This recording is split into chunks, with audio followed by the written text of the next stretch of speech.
नमस्कार, मी नंदू फडके, व्यवसायानं वकील. आज तुम्हाला एका वेगळ्या विषयावर मी बोलणार आहे. मी स्वतः डॉक्टर नाही, मी स्वतः शास्त्रज्ञ नाही, मी स्वतः संशोधक नाही, परंतु मी उत्कृष्ट वाचक आहे. अनेक प्रकारचं वाचन करतो, मनन करतो, चिंतन करतो आणि त्यानंतरच माझं मत बनवतो. सध्या आपण कोरोनामुळे सर्वजण भयग्रस्त झालो आहोत. आपल्याला प्रत्येकाला अशी भीती असते की अरे, ज्या सगळ्या मोठमोठ्या लोकांनी संपूर्णपणे काळजी घेतली त्यांना सुद्धा कोरोना झालाय, मग मला सुद्धा होऊ शकतो. या भीतीच्या छायेखाली आपण आता जगत आहोत. मला असं वाटतं, तेवढ्याकरता मी माझे हे विचार आपल्यासमोर सांगतोय. पहिले एक लक्षात घ्या, शरीरामध्ये कोरोनाचा प्रादुर्भाव जो होतो तो श्वसनानंच होतो. श्वसन दोन प्रकारे माणूस करू शकतो, एक तोंडाने, एक नाकाने.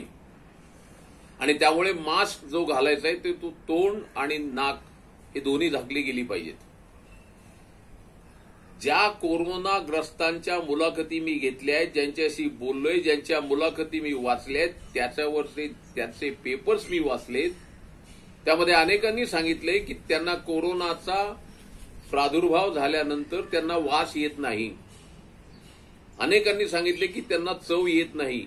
याचाच अर्थ हा कोरोना रसनेंद्रिय म्हणजे जीभ आणि नाक घ्राणेंद्रिय याच्यामध्ये पहिलं त्याचं वास्तव्य करतो आणि मग त्याचा प्रभाव दाखवतो आणि मग प्रादुर्भाव होतो. म्हणून मी अगदी सोपी, सरळ, बाळबोध युक्ती आपल्या सगळ्यांना सांगणार आहे. ती युक्ती आहे ती अशी की तो कोरोनाचा व्हायरस, आता व्हायरस म्हटल्यानंतर लोक जीवाणू का विषाणू याच्यावर चर्चा करतील. मी तुम्हाला एकच सांगतो की आपलं कुठलंही कडधान्य घ्या. हे कडधान्य घेतल्यानंतर जर मी तुमच्या हातात, मी आत्ता मी तुम्हाला दाखवली, ही कडधान्य माझ्या हातात आहेत.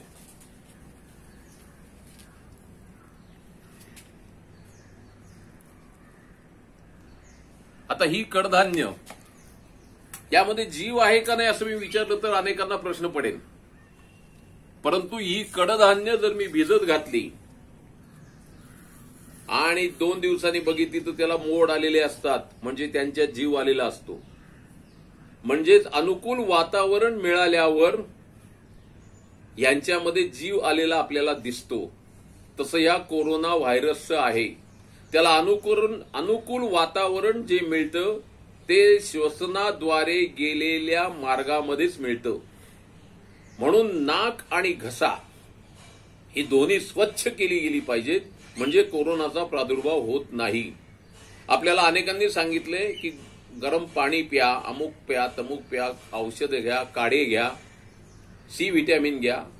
पण सगळ्यात 99.99% ज्यामुळे तुम्हाला कोरोना होणार नाही असं मला जे वाटतं ते मी तुमच्या समोर मांडतोय.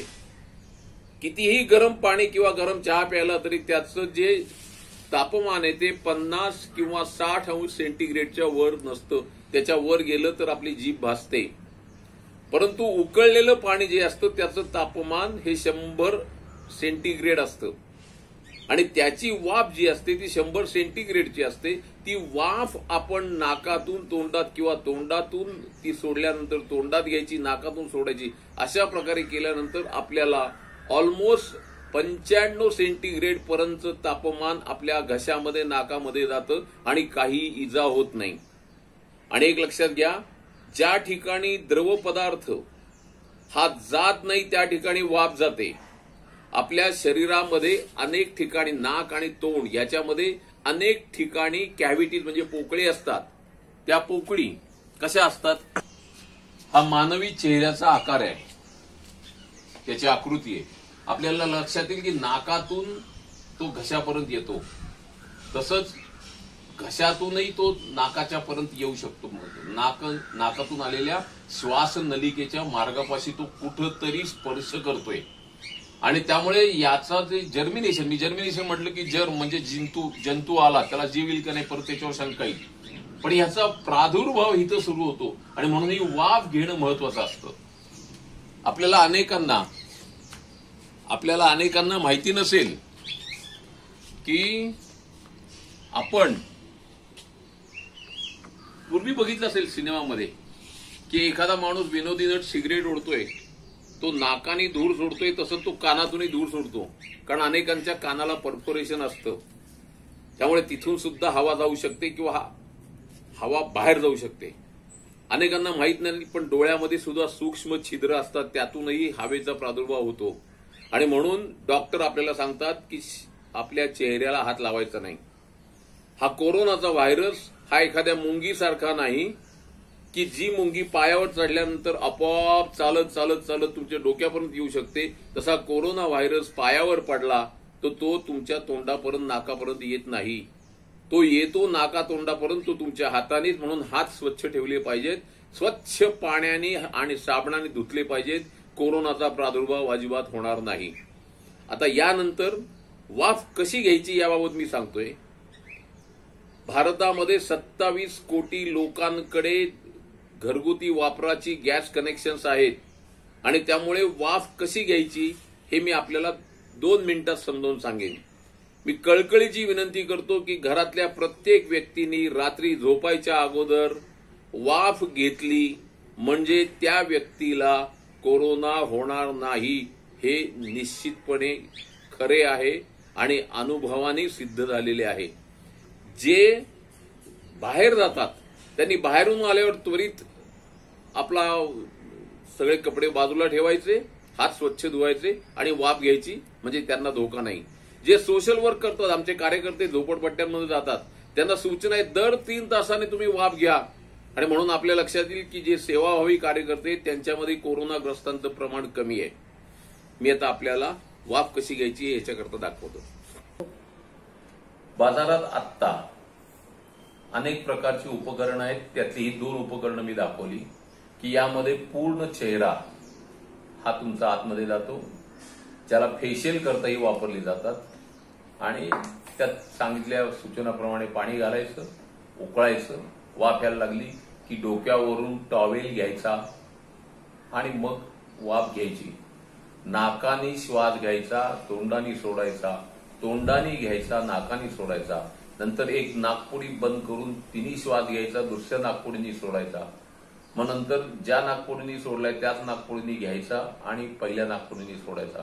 नंतर तोंडाचा चंबू करून त्यामध्ये वाफ कोंडून ठेवायची, 20-25 सेकंदापेक्षा जास्त ठेवायची आणि ती सोडायची.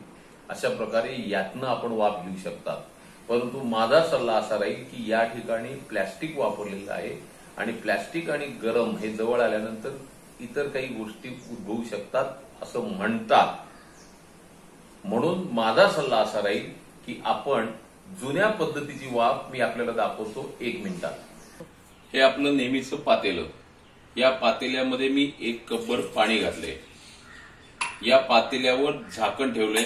ते झाकण आत जाईल असं घेतले. नंतर पातेलं उचलून आपल्याला बाजूला घेताना ते उपयोगी पडतं. नंतर हा गॅस पेटवलाय. बंद कर, पॉज कर. आता हे पाणी उकळायला लागले. मी ते बंद केले.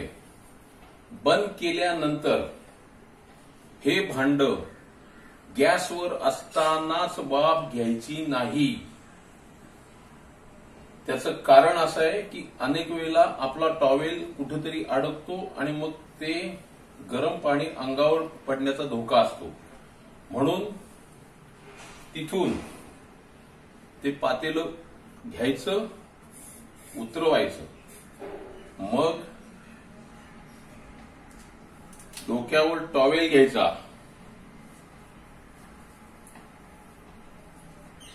आणि तो करून मग आतलं भांड काढायचं.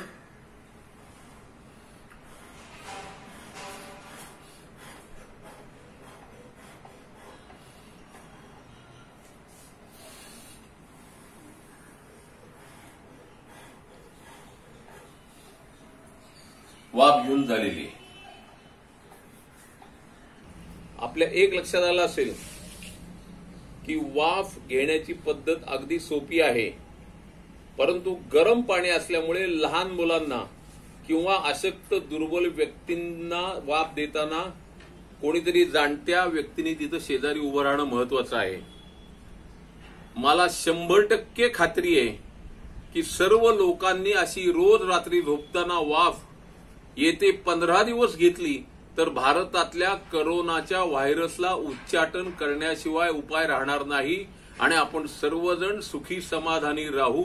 एवढ्याकरता माझी सगळ्यांना कळकळीची विनंती आहे की हा व्हिडिओ आपण पूर्णपणे बघावा, लाईक करावा, त्याचबरोबर इतरांना तो शेअर करावा, फॉरवर्ड करावा, जेणेकरून प्रत्येक भारतीय रात्री झोपण्याच्या अगोदर वाफ घेईल आणि स्वतः समाधानाने सुखाने जगेल.